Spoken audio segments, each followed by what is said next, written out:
Hello, everybody. Welcome back to another episode of the Jiu-Jitsu Times podcast. I am your host, Kevin Bradley, back in my home studio, so things look a little bit cleaner, joined as always by my co-host, the wonderful Kevin Gallagher. And today we are joined by a guest who's coming off of a dynamite performance at the inaugural BJJ Woodstock event presented by Subspectrum. How you doing, Jordan? This man is a BJJ brown belt at Kindred Jiu-Jitsu, longtime no-gi competitor, and the current Subspectrum flyweight champion, Austin Daffy Duck Daffron. Austin, thank you so much for joining us, man. How you doing? I'm doing well, man. Thanks for having me out. Yeah, well, podcast. After talking with you right after your performance, I'm like, we got to get this guy on. Like, this is one cool cat, and the performance itself was phenomenal. So, just how are you feeling after that? I'm feeling good. Definitely would, want to test myself against, better competition. Have a more competitive match. I always, want the best guys possible. It definitely went my way that night. But, there's a lot of other good matchups out there. So now, this wasn't your first time competing for Subspectrum, am I right? Or this was my third time. It was your third time. Yeah. Yeah. So how was it that you came to know Jordan and the promotion and started competing under them? Just ambitious blue belt looking for submission only competitions. So I hit him up. He got me on the show. I flew out to Iowa. I competed in their first 145 event. Super good competition too. First time to get to see like a national level of competition and competitors. I was just like blown away. It was probably, I think it was like in 2017, if I'm not mistaken. Jason Rao, Damian Anderson, Keith Kokorian, all out there doing leg locks. I was like, what in the hell is this? Really good jiu-jitsu. And I got my butt kicked. Got to learn a lot. Got like 5 matches. It was a really good event. Now, I'm just going to kick it over to Kev G real quick. Hey, Kev, do you remember when you were an ambitious young blue belt? Oh, God, Jesus, not really. I could blue belt. Yeah, there was nothing ambitious about me at blue belt. Back when did you ride what kind of dinosaur did you ride to practice every day? I was still tinkering around with MMA at blue belt. I hadn't really decided much about jiu-jitsu as a competitive venture at that time. It's funny just thinking about that. It makes me remember how far, or makes me like think about how far the competitive jiu-jitsu realm has grown in just that short period of time. And I was a blue belt 6 years ago, 7 years ago, 6 years ago. Damn. And in that time, 7 years ago, maybe. But in that, I mean, God, when I was a blue belt, I don't even think there was a Metamoris at that time. I think maybe Metamoris 1 had just come out right when I was about to get my purple belt. But the idea of any type of competitive, everything was MMA. You did jiu-jitsu because you wanted to, go take it over to MMA.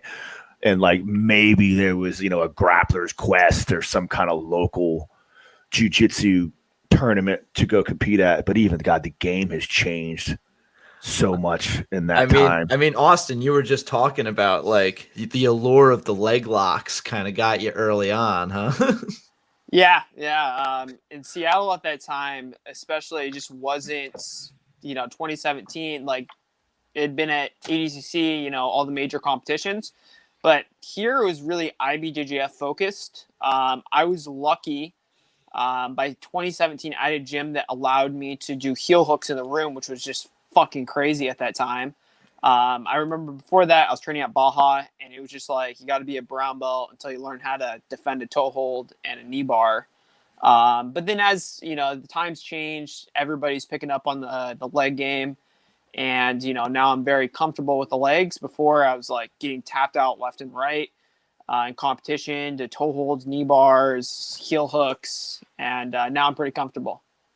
It's crazy to think about the stigma against leg locks that used to exist. It still exists, but that how big it used to be compared to now, where like the general consensus is if you're not focusing on legs at least a little bit at every belt rank, you're basically in the Stone Age.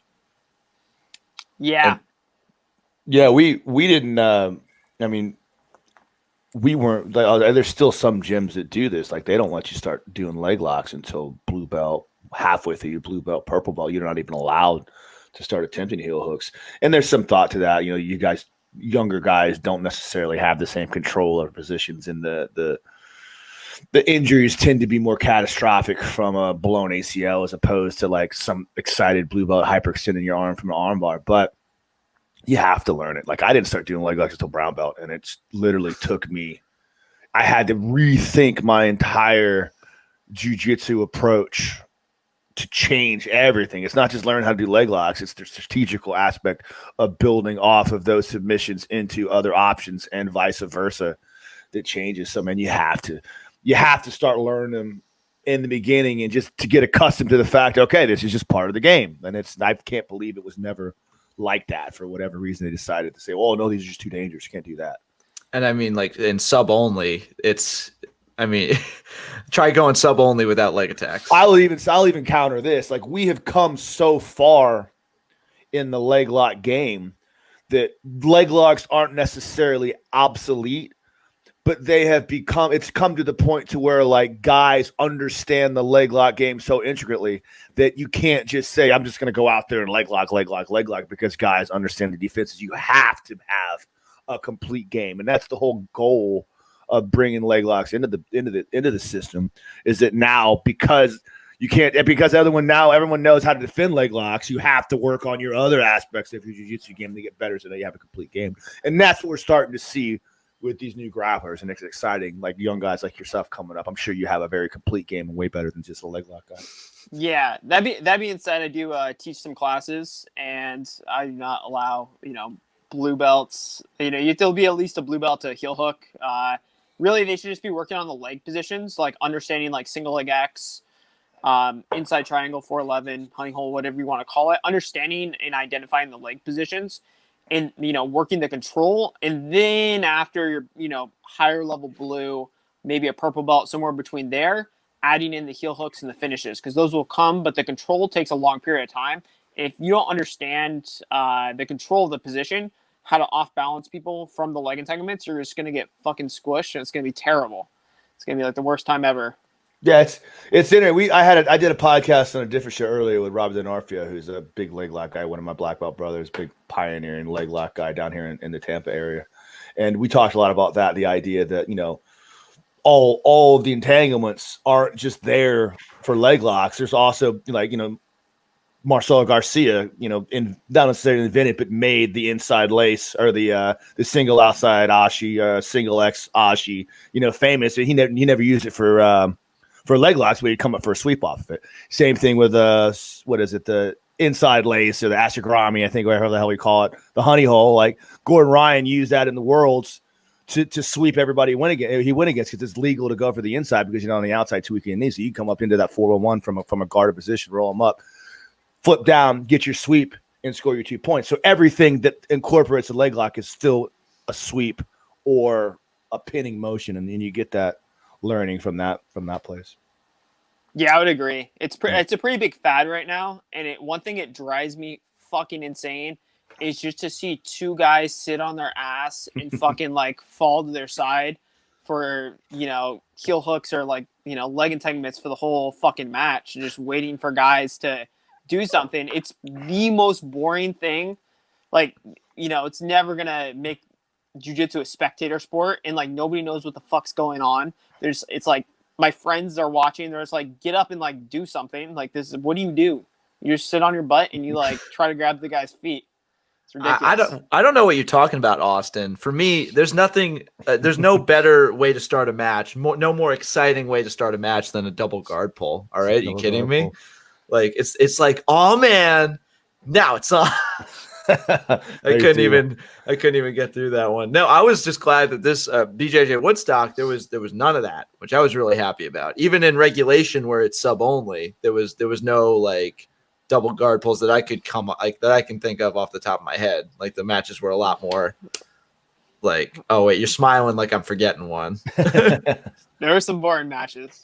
I mean, maybe it was because of the rule set being the way it was that in overtime things picked up a lot more because of points. Guys were waiting the whole regular. Okay, I only watched one match, and it seemed like okay. And I commentated. I know. I watched the match before mine, and it just seemed like they were really pacing themselves for the points. There were. I mean, I was talking to Jordan, and he said that 10th Planet guys straight up like do not like this rule set that he set up because they're so in love with sub only, and they don't like the points. Dude, yeah, but you get the same thing with the guys who do the points. They pace out 10 minutes. Okay, and also the 10 minutes was, I thought it was maybe it was for them, it was 6 and 3. So I thought it was going to be 7 minutes sub only, then 3 minutes points. But I didn't realize it was 10 minutes sub only, and then another extra 3 minutes on points. That makes a lot more sense. That's a long match, man. Yeah. Especially when you win 10 minutes sub only, you got to suck it up and now get a 3-minute points match on. And just like you said, there's a lot of strategy involved with that because guys now will say, well, I'm just going to save myself and put a big push in to the finals. That brings up a pretty cool question, man. Like, I don't mean to divert a little bit unless you want to keep talking about subspecial because I missed the event. We can get back to it, man. Don't worry about it. I saw a lot of the event. You seem like a smart cat. I want to get your opinions on some things, man. When you start to do as my old man Jivey talk, you like that? You're a cool cat. All them cool cats out there. You won Jive Turkey. When you talk about creating an event that truly shows who the better grappler is, it's always difficult to come up with an opportunity when what really makes the best grappler when they're not allowed, if there's an event that people are allowed to strategize in order to game the rules. I mean, you can look at all these different things. Obviously, submission only, no time limit is probably the best way to gauge. But is it really the best way to gauge? Because if you're not worrying about positional stuff, you're not incorporating who can punch somebody in the face. You know what I'm talking about? Because a mount means a whole lot more if now in an actual martial art aspect you're punching someone in the face. Another example is like fight to win. Yes, fight to win is all about submission only, and the man who wins at the decision time is the one who throws up the most submissions. But as me and you could both say, it's not always about the guy. You could throw up 30 submissions on me. If they're all trash and I finish one, I still win. What do you think about that? What do you think about creating a game plan or creating an event, a rule set that actually truly shows who the better grappler is without allowing for people to strategize against the rules to do that? Ooh, that's a loaded question, honestly, and it's gonna hurt my own case as a grappler too. I think the answer is there's always gonna be a way to game the rule sets.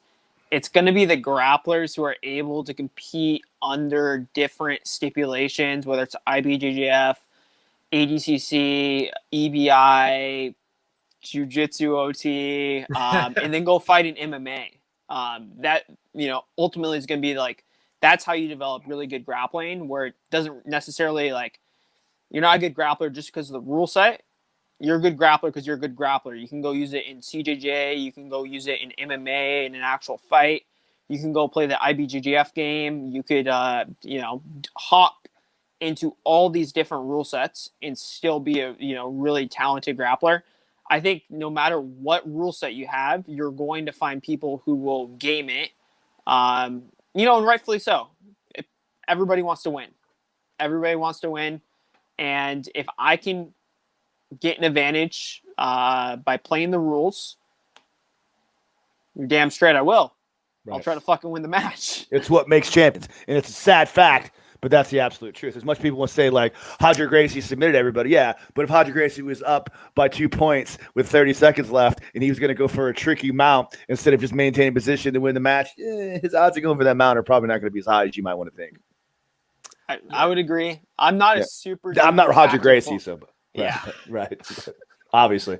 I think that would be a really good point to talk. I think that's a really good transition to talk about your thoughts on MMA. Just because I remember we talked very briefly about your experience with MMA.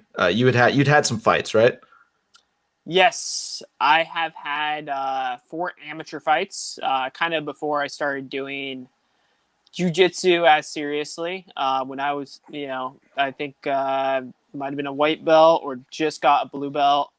I did a couple of amateur fights. So yeah, how did your feelings about have those fights and that experience affected the way you grapple, or do you think you've sort of more transitioned fully into being you're a brown belt now, so I feel like you know what's up, but what did you learn from those fights, if anything, that carried into your game now? What did I learn from I didn't necessarily learn anything in particular from the fights other than like the skill level in MMA for amateur level MMA. If you're a good blue belt, you can go out there. Like I submitted everybody, all the MMA fights. And I thought I was pretty damn good at jiu-jitsu at the time, but frankly, I sucked ass. I had like no guard, I had a good guillotine. I literally guillotined like 4 people. That was pretty much the extent to it. I was competing in the wrong weight class. And I thought I was like, yeah, I'm a pretty good grappler. And I started to get into some nagas, some, grappling events. I was competing gi and no gi. And I was kind of getting my butt kicked. And I was like, I thought I was like doing all right because I was a white belt coming in. And then I, started hopping these MMA fights. I was submitting the guys. I was like, I'm damn good at, jiu-jitsu. And then I started doing like the nagas and the local competitions. And I just got murked. I got like fucking heel hooked left and right. I got toe hold, knee barred, strangled. It was a really rough time. I will say the composure you build when you're in an actual fight and then you go do like a grappling match, it's like, oh, it's a grappling match. I'm as cool as a cucumber. I see guys in the back hyping themselves up. Like the guy I went against at Sub-Spectrum was mean mugging me. I know he's an MMA fighter, just like coming up, just like, it's like, dude, I'm not that intimidated. We're gonna have a grappling match. Right. Maybe you'll strike me in the face if you get angry. Please don't elevator sweep me. I mean,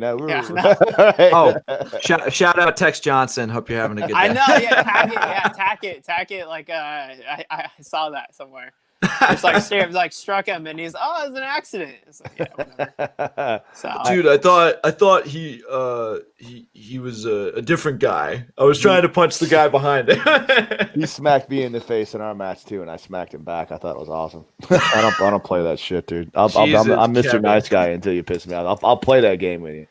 I think one thing that I'll just add to that in terms of what the benefits are gained from MMA. It's kind of the same thing you gain from wrestling. Is that like a lot of times MMA or jiu-jitsu guys, unless you're accustomed to, I use the gi as an example of the grind, because I don't think there's anything too much more difficult in grinding than like learning how to pass somebody's guard in the gi. You got to fight for your grips and you got to grind through it, and your opponent's fighting for their grips and grinding and working super hard for those positions. And in a lot of modern, submission only grappling in particular, you don't see a lot of emphasis on those grinds. Everything's kind of cool and technical and flowing, which is beautiful to watch, but there's not that grind, and that grind kind of adds toughness. So when you think about MMA, it's almost always a grind, especially wrestling. That's one of the reasons why I feel like wrestlers become, the best MMA fighters. And when you talk about what MMA brings to the table and some of the things that like prepare guys that I notice when I grapple dudes that are like blue belts but maybe fought in blue Bellator, is that they're just tough. And like whether or not they know what they're doing, they're committed to what they're doing, and they're going to do it hard, and they're going to continue through, and they don't know what's happening, but they know I can't be here no more because this might happen. So they posture up and they get strong and they put themselves in good bases. You get that grind from the wrestling and MMA and things like that. Yeah. The one thing I will say that the grind's good. And I think no matter if you're an MMA fighter, if you're a butt scooter, if you're like a good guard passer, you need to be able to develop the grind, whether it's taking someone down, grip fighting, fighting for head position. Like you have to have that. But the one liability I think with the MMA fighters is sometimes they're moving so quickly without a purpose. It's one thing when you have a purpose on a guard pass, you're cutting angles side to side, you're fucking driving your head in their face, you're circling, and you're getting the guy exhausted, you're putting pressure on him.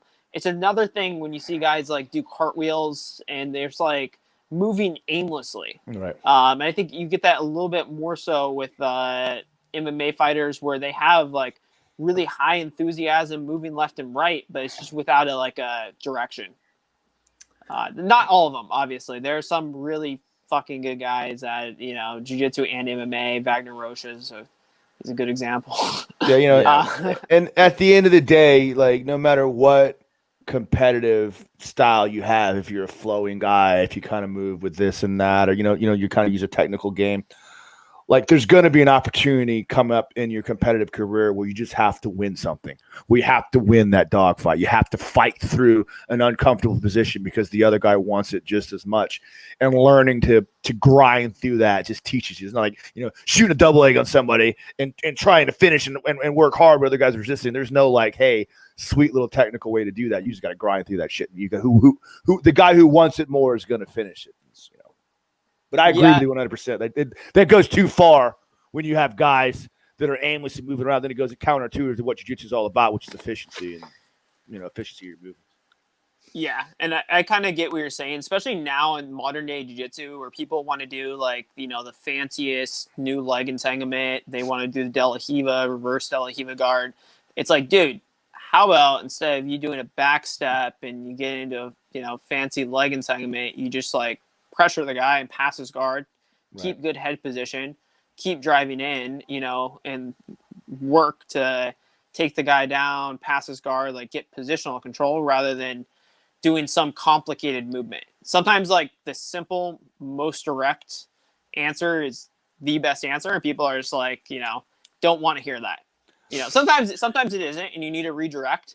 But I feel like most of the time you have like newer people and they want to do the most complicated thing. They want to like drive all the way around instead of taking like the straight direct route that may be a little bit harder, a little bit more taxing. I believe that we're starting to see the combination, the meeting point of those two styles. I think for a while we had these flashy kind of movements that were effective because the old grinders didn't really understand them. But I think now, as we're seeing the new crop of jiu-jitsu people that are starting, in their teens, as Tackets and Robert, whatever his name is, Roberto Jimenez, guys like that are, 19, 20 years old, but have been grappling for, 10 years already. We're starting to see they implement those flashy things, but they understand the fundamentals. They understand the pressure and the grind like nobody's business. It's fun. Me as a spectator and someone that kind of, you got to have fundamentals. You know what I mean? Like, I appreciate watching the combination of two. I'm excited about watching modern grappling, even though I hate grappling competitions, but whatever.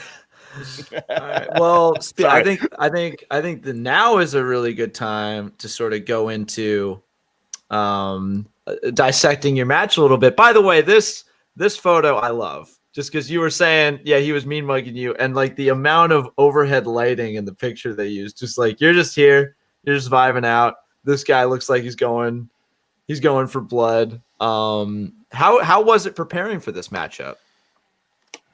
I mean, I had a match with him previously, for the 35 event.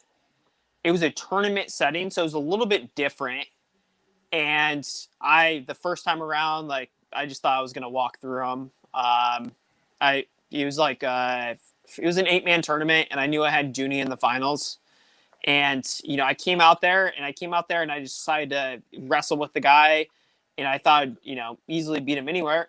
And I did still beat him, but it was a really exciting match because I was doing the stand up. I was working my guard. I was working my guard on the wrong side too, where he was a little bit better at guard passing.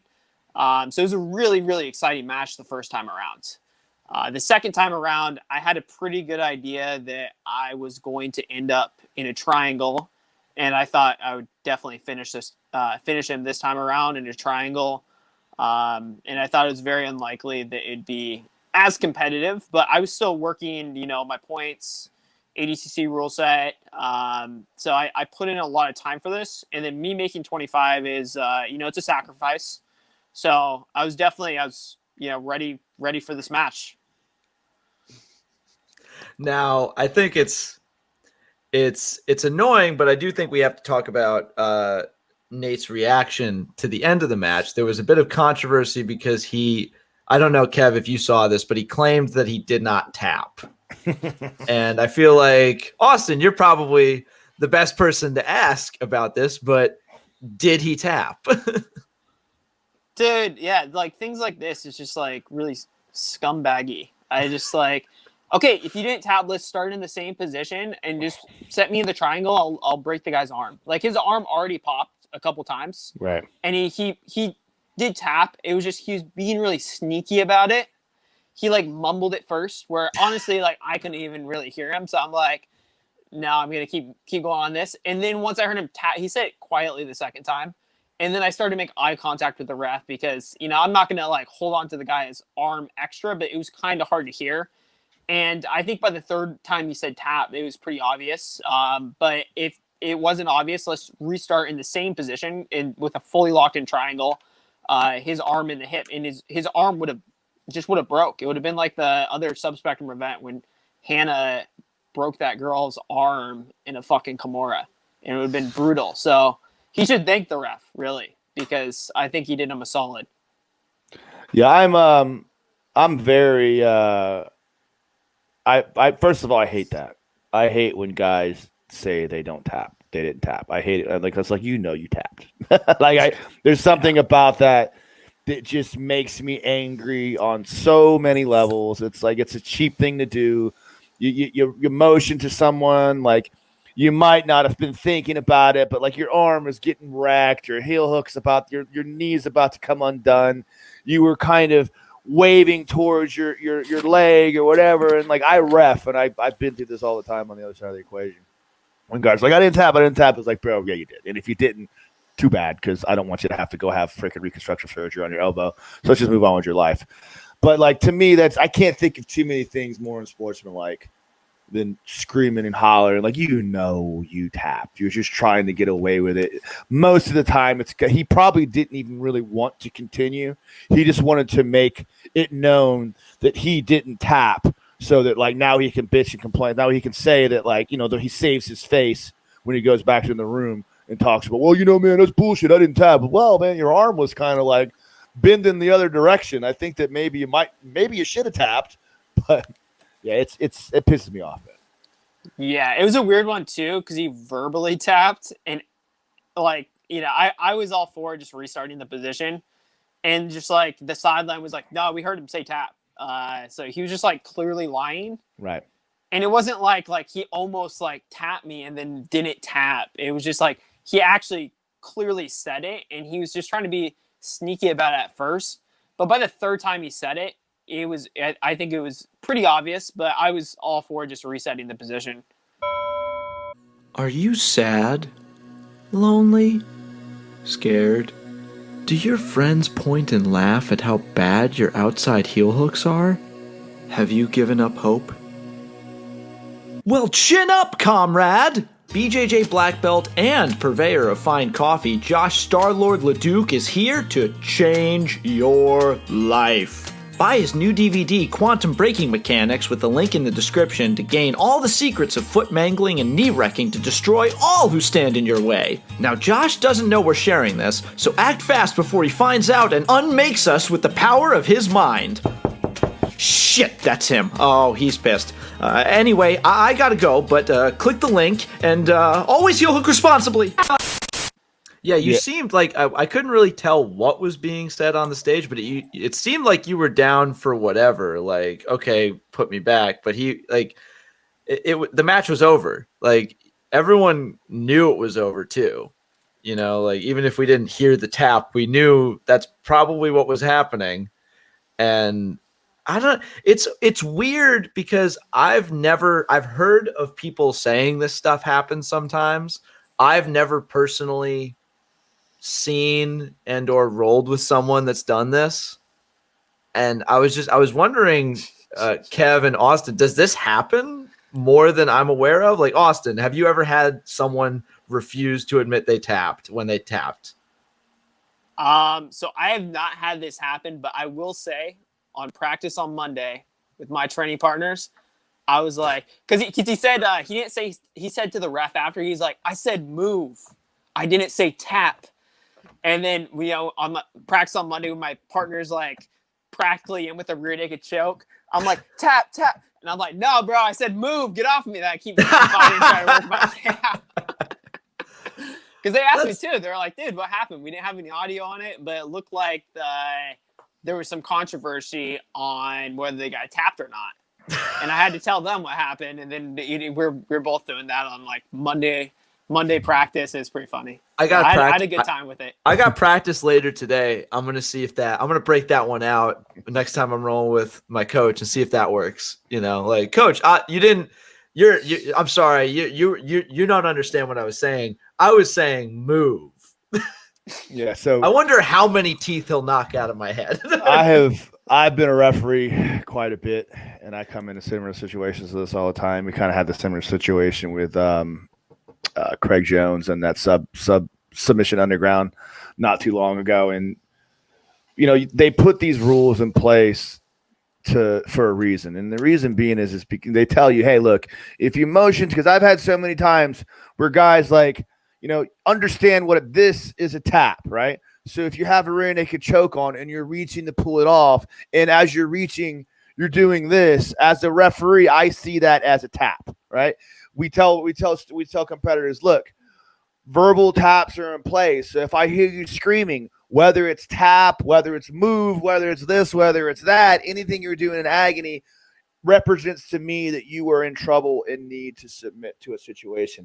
And the reason why we draw those lines of distinction and we make them very seriously, upheld is because you can't really reset we can't really reset from a submission opportunity that is equally, recreates the scenario equal for the both parties. Because if I'm in the position in real time of sinking in a choke, right, and the choke is starting to slide under the chin and you're starting to feed back out again, and then we have to restart from that position, all you got to do is this, all you have to do, it's not the same and it's not fair to the competitors. So anytime you have an opportunity like to mention towards a tap, you say tap. And then one quick story, I did have that happen to me one time. I had somebody in a rear naked choke when I was a blue belt competing in a local tournament.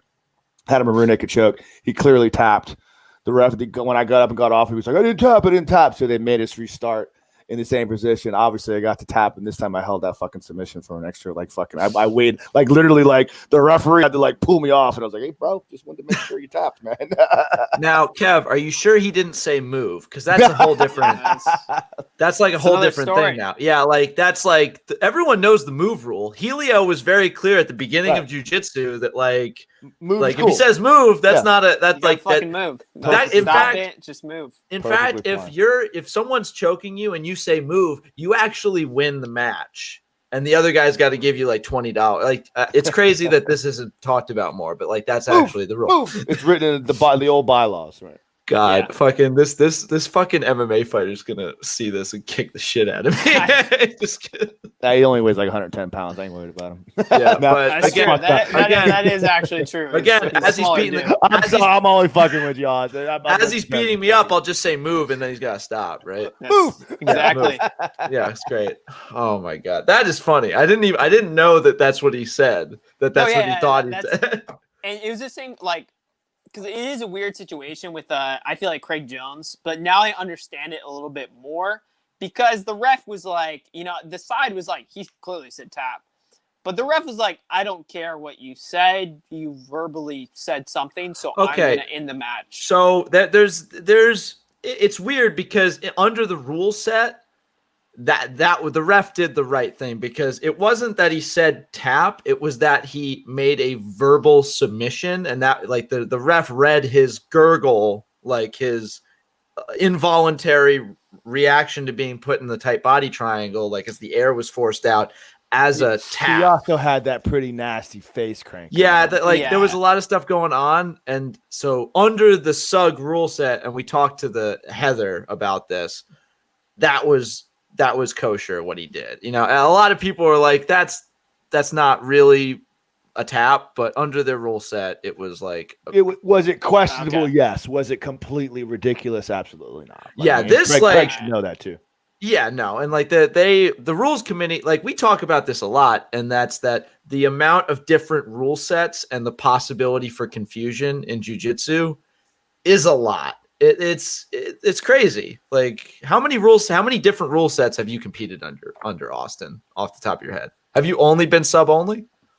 I've been only no-gi for since I was like blue belt, pretty much purple belt on. I was pretty much only no-gi. I've done combat jiu-jitsu. I just did I do a lot of Eddie's events. So whatever like nonsense he does, like the jiu-jitsu OT, boom, I'm there. Slapping people, I'm gonna get fucking slapped. Like that's just what it is. EBI, you know, gaming the whole thing, making it to overtime, winning that motherfucker. You know, so whatever. Jordan has, you know, same kind of thing. He'll do points. He'll do like modified ADCC, IBJJF, kind of mixes it together with the point structure. I'm there for that. IBJJF, I've done a couple no-gi worlds. I'm like, I don't know about this IBJJF nonsense, but if it's no-gi worlds time, sign me up. I'm going to pull off the upset and just fucking without, you know, any strategy, just win this whole thing. So I've done a couple of their events for the no-gi worlds. So, you know, any no-gi competition, I've mixed it up with the rule sets, but I definitely prefer, you know, all submissions legal. That's something I have a strong preference about. Whether it's point structure or no point structure, I think there are advantages to having a point structure for definitely developing certain skill sets. That being said, I do love Eddie's rules, EBI. It's one of my favorite rule sets. And, you know, if it's 10 minutes, I'm going to go for it the whole 10 minutes. I'm not going to, like, sit back and wait till an overtime. I'm going to, like, push and grind it out to attack the whole 10 minutes. And I do really like his overtime structure. A lot of people will say, hey, you didn't earn that back position. You didn't earn the armbar, which is true. It is very true. I do agree with that. But for developing a skill set, it's helped me out a lot. It's helped me out a ton. I would never be as good as I am without the EBI rule set because my back control was shit. You know, my arm bars are getting better. I'm improving on them. I've been working, you know, the arm bars from the triangle, just regular arm bars. I'm trying to get better there. And there's something to the rule sets, improving your skill sets. So I definitely have a little bit of a bias towards the EBI because a lot of the cash competitions have come from EBI rule sets, you know, without being like a world-class black belt, you know, for paying out competitors. But, you know, I definitely try to mix it up. So it sounds like you prefer in EBI overtime getting the back as opposed to getting the arm. Is that accurate? Like when it gets to that time, are you usually going to go opt for back control? So I will tell you that used to be the case for sure. After doing Eddie's jiu-jitsu overtime, I kind of changed my opinion on it. And it always as a grappler, I'm like, I want to work towards getting to the back. And when I do back rounds, I get better at finishing and defending the back. So it's like, you know, I love the back rounds because it just fits right into my game when I do get the back control from just regular rounds. Because how often are you going to be on like a, you know, black belt's back? You know, maybe if it's really fucking good, like one time in a row. You know, you're a lot better than the guy, maybe a couple times, but it's really difficult to get to, you know, world-class competitors back. But if you have done a ton of backgrounds, you get there, you're going to finish. And the reason I kind of changed it is because some people are just so good on the back, on defending, on rotating. If you just switch it up on the armbar position, you're more likely to get a finish. So kind of same thing with gaming. It's like, you know, this guy's really good at the back, but once I go armbar, I feel like I have a stronger chance to finish. And, you know, sorry, what was that? No, you're good, man. So I'm just losing my focus, so I feel like I have to talk so I don't fall asleep. It's not I zone off into the space. It's not you, it's my ADD. I apologize. Go ahead, man. Yeah. And that's been the case with me. I've been getting finished in these events from armbar positions, so I need to strengthen my offense and my defense from there. So that's kind of why I've changed my opinion. And also, when you break it down, before it was just like 5 minutes, which is pretty long, but when it's a 5-minute round for the total time, it makes a lot more sense to go back just for the control. But when it's a 2-minute round, I think you can hold the armbar for 2 minutes. It's a lot closer on the control time. I agree with you a lot on that, man. Of course, I kick myself in the head all the time in my match against Tex Johnson, because if I chose the armbar position instead of going in the back in our overtime, I ended up losing by 11 seconds of ride time because he's just a gorilla. And when I went to go finish an armbar, he just turned and stood literally exploded into me and stood right back up again. But in general, when I'm practicing EBI, I feel like a lot of times if I want to eat some time off the clock, that spider web position you can really just hold somebody there. Like if I don't want to go for the finish and I just want to kind of kill time, like if I get my arm wrapped around that leg and I have a good bite on the arm bar and I'm biting my feet in, it's going to be very difficult for that guy to get out without the use of that leg to start to bridge in. And I can really eat up some ride time from that position. Now guys are getting better depending on how you go, but I agree with you too. You have to kind of combine things up and change it up a little bit. So yeah. I got a quick question for you too, man. Like we talked about, first of all, I agree with you that I like EPI. I mean, no offense to the other guys going out there. I just really feel like Eddie Bravo has a real true mind on not just making jiu-jitsu competitions better, but taking jiu-jitsu to the next level, which is that crossover appeal. And I think that's the reason why the Fight Pass jumped on it. I think they just put on great shows. They make it entertaining. They make it exciting. And having an overtime and having a winner matters. No one wants to watch something and at the end see somebody's hand get raised up and be like, what? And who won that? Why did somebody win that under whatever weird criteria that people don't get, or a draw, worst case scenario. But sitting through an EBI rules meeting, is that not the most California thing you can ever imagine in your entire life? It's insane. I literally, you're in the meeting, Eddie Bravo is asking questions, and he's not really telling you what the rules are. He's literally asking you, well, what do you guys think about these rules? And, I've never seen anything all these competitors who are super amped up about being on ABI are I don't know if we should let that be legal, Eddie. Why don't you just tell us what the rules are? It's correct. Am I wrong there? Am I wrong there, Austin? You're totally right. He'll get into conspiracy theories. It'll be craziness. Don't, and also if you're a competitor, don't ask too many questions, because this man will get into a 15-minute tangent. A good example of this, I had a question at the first event I did. Yeah, I thought it was a pretty good question, because he said after a minute you get on the ground. So if it's CJJ, if there's a minute of no stand up, he will blow a horn and then you'll be started off in a butterfly position. So my question is, what if I pull guard and then my partner doesn't fully engage, but I make contact and then I end up scrambling back on my feet? Does that now restart the timer, or is that still on doesn't count for the minute because we weren't really engaged on the ground, or the guy didn't try to guard pass or throw strikes? So anyways, I decided to ask him just slightly after the rules meeting, and the dude roasted me for I swear to God, it was 15 minutes. Only a couple people heard it though, and he's like, "Kid, I know your game. You're just trying to take it to overtime. I seen you at Ultimate Mat Warriors." It was hilarious. I was kind of glad. That's a pretty good Eddie Bravo, by the way. But Eddie, across the literally Eddie. There's two people. There's Eddie Bravo, the personality, and there's Eddie Bravo, the person. And dude, he is such a cool dude, man. He really is. When I went to training at the academy one time, and I've never stayed after Eddie Bravo owes 300 schools, and I'll tell this story all the time. Stays after class and mops his own mats.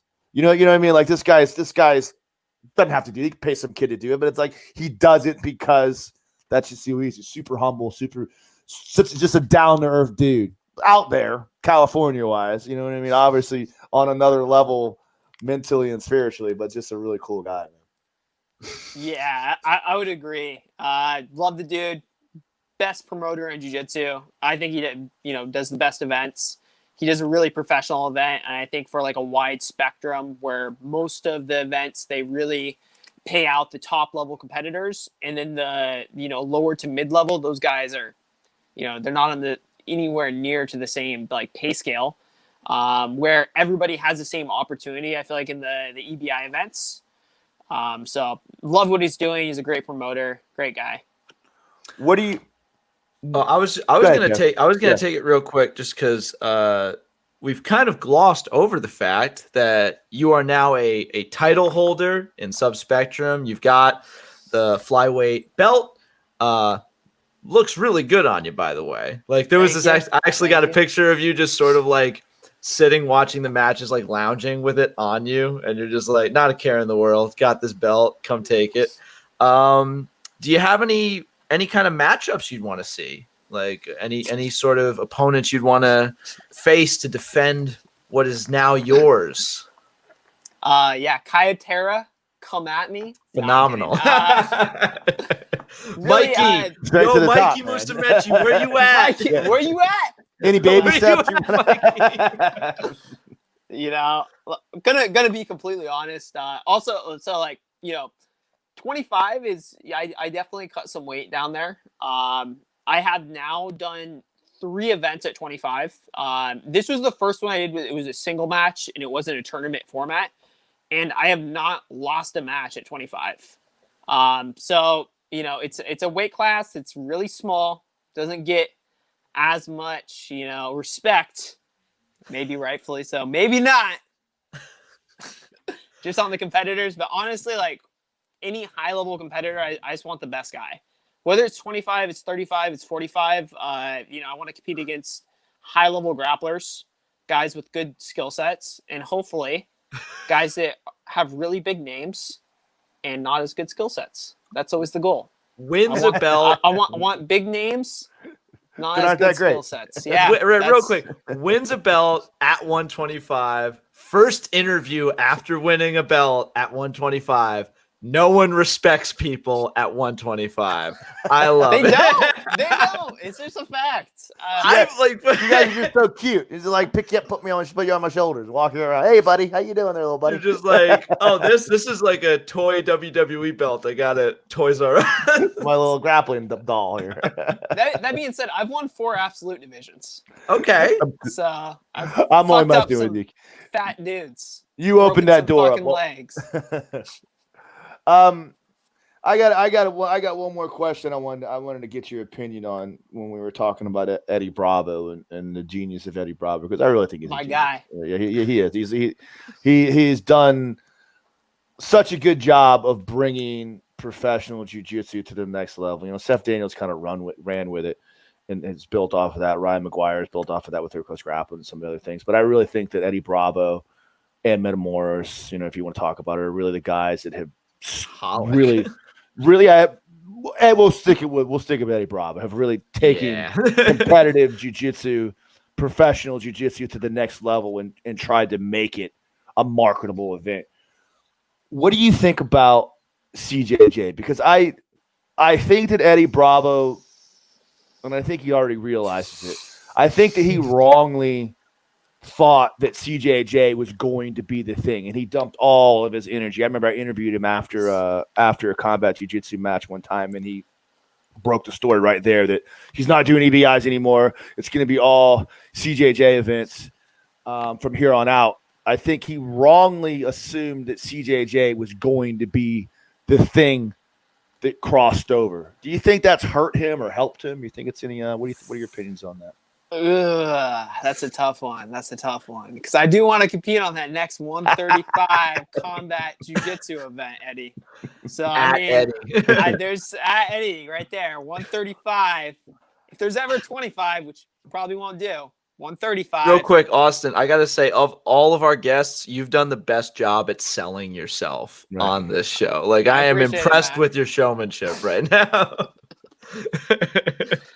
I do think, honestly, people, they love the fucking regular EBI events. And there's like no better way to promote jiu-jitsu than his submission only with the overtimes. People love that. You had Gordon Ryan, you had Eddie Cummings, Gary Tonin come up in those EBI events, and we fucking loved it. I was watching every single show. That being said, I don't dislike the combat jiu-jitsu, and I think it's kind of ridiculous that some of the really good jiu-jitsu guys, like, oh, we throw in a slap, this totally changes everything, especially when the skill sets you're seeing win the event. It's not like they're heavy ground and pound skill sets. It's like they're just the best grappler. Tom Haplin didn't throw one strike, and he won my division with ease. He literally just faked a slap and just totally stopped. He's like, no. Just pump faked him. Won the whole event, 0 strikes. So, yes, I definitely think there's a place for the combat jiu-jitsu, but I think the EBI changed the game, and I think people really want to see that. Yeah, I think that Eddie was struggling to create a bridge for BJJ to become exciting to the everyday guy. You know what I'm talking about? Because like me and you love jiu-jitsu. Kev, I know you love to watch jiu-jitsu, but a lot of times guys that don't know, and sometimes I don't, to be honest with you. Sometimes I want I don't fucking do jiu-jitsu. Wow. No, but I'm just being honest. Jiu-jitsu, you said it earlier. Jiu-jitsu can be boring sometimes. No matter, you could watch jiu-jitsu and you're just like, what in the hell's going on here? But I think that in Eddie's struggle to try to find a format that would make the sport more exciting, he ended up diluting the purity of it. Because I really believe that jiu-jitsu in and of itself, if you do the right things, you have the right production value, you have the right rule set to make sure there's a winning, there's drama to the overtimes and all the other things. I think that there is still excitement in watching a BJJ match. I really think the points sometimes solidify a little bit more, make it easier to follow, just so you have, okay, hey, this is happening, XYZ, just for your mom and pop at home. But I love EBA is amazing. Like EBI literally created what we call to be modern professional jiu-jitsu. Everybody else just kind of jumped off that bandwagon. And of the current pantheon of like high level stars, guys on the bleeding edge, how many of them, like you were saying, Austin, cut their teeth in EBI, made their names off of EBI, And I feel like everything since then that Eddie has produced has failed to be that level of platform for launching people or like making people. I could be wrong about that. Yeah, I do feel like there's guys who've made, big names in the combat jiu-jitsu scene. They would have been EBI champions. They just would have been EBI champions. Yeah. Like John Thor Blank, he's a good example. He did fucking phenomenal at ADCC, killed it at combat jiu-jitsu. And that, then Kasai, everything up to that, he probably, just would have been an EBI champion, right? My guy, Dan Martinez, one of my train with him freaking twice a week. He won the Mexico City EBI. He probably would have. He was on that card with Thor. He probably would have won a regular EBI. Honestly, I think if he would have an opportunity to do a regular EBI. Yeah, so I do think there's something to that where it's like, yeah, the EBI made it, but also the combat jiu-jitsu is doing the exact same thing. I feel like the attention isn't as big. Okay. Yeah. That's what I mean is that you're seeing the same level of competitiveness. You're seeing the same level of people. And look at Wagner, like combat jiu-jitsu champion, easily like capable of being like that caliber of athlete. Like we've seen him like go against the best of the best. But the eyes aren't there. I have to disagree with you a little bit on the caliber of talent attracted to CJJ as opposed to EBI. And I don't want to say it's second tier, but I don't believe that it's attracting as many. I mean, I guess there was a few events, but I still think that grapplers want to grapple. And I don't know, if I want to do MMA, I'd get punched in the face to do MMA. I don't think that it's attracting the same high, super high level guys that the EBI would have if it was just a plain grappling event. And I think it's sad because I think Eddie Bravo has lost a little momentum because he dumped all that energy into CGI, particularly now with professional jiu-jitsu exploding to what it is. If you're watching, Eddie, go back to EBI. We miss it and love it. We're gonna clip this part of the episode, and the title's just gonna be, "Hey Eddie, please bring back EBI." We're not saying ditch combat. We're not saying ditch overtime. We're not but like, come on, bring it back. as I mark the minutes down, so when I go through and edit, I can put the piece together. But Austin, I do want to say, like, we always appreciate a good conversation. We're happy that we have someone on that like can talk to us about some of the benefits and positives of combat jiu-jitsu that we might, as fans of EBI, not have paid attention to. Like that, like now I want to rewatch some combat jiu-jitsu matches that I might have missed, because like Ben, that first Eddie and me, it's a good rewatch. Hey Eddie.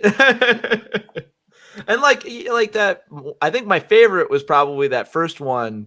Like the first match on the first one was like Nick Pace, and I forget who he was fighting, but like he had that was a really good one. Me and Nick Pace too. That was a good match. Yeah. All right. Well, Austin, I think that's good time to call it. But do you have anything that you'd want to throw out there, plug here at the close of the episode? Besides, you've been plugging shit this whole time, but I'm like, I know you got other stuff in the tank, man. All right, guys. Shout out to my sponsors. Got my originals, Happenstance Coffee and Kimura, Devilfish, AEP, and Our Life CBD. Best in the game. Check them out. Are you repping two different coffee companies? No, so one is an apparel company and one's just actual coffee. Oh, right. I love my coffee. And super cool guys. One's the apparel company's over in Europe, and hopefully I'm gonna be able to get out there and do a seminar tour coming up this next year. Oh, awesome, man. And you sure you want to call out Kyotera again in case you didn't hear that first one? Where you at, Kyotera? Where you at? There's a plenty of good matches. Who is it? I think who just went against Kyotera? Gabe? Is it Gabe Tuttle? Maybe. I'm not sure. I still on Fight to Win. Fight to Win. He's really fucking good. I'd love a match with him. It wouldn't have to be at 25. He's a black belt, 10th planet, amazing grappler. I think that'd be a really cool match too. Let's get you a match with my boy Spencer Moomey too. We'll get him out there for you, man. Spencer's a good match for you. Spencer Moomey, that'd be another good match. No, that guy's fucking hilarious. Yeah. I'm not gonna go into it, but yeah, right. Either way, you're entertained. Either way, you're just shaking your head, going, "What the hell?" I've had many conversations with him. I've known Spencer for a long time. A good story at one of the EBI events, but not the time or the place. Not made for radio. All right. Come and get this strap off of Austin, all you high-level black belts out there. Come get some. All right. Well, this has been a very fun episode of the Jiu-Jitsu Times podcast. I have been your host, Kevin Bradley, joined as always by my co-host, Mr. Kevin Gallagher, and joined by the immaculate Austin Daffron. Austin, thank you very much for joining us. And to all you listeners at home, we will see you next time.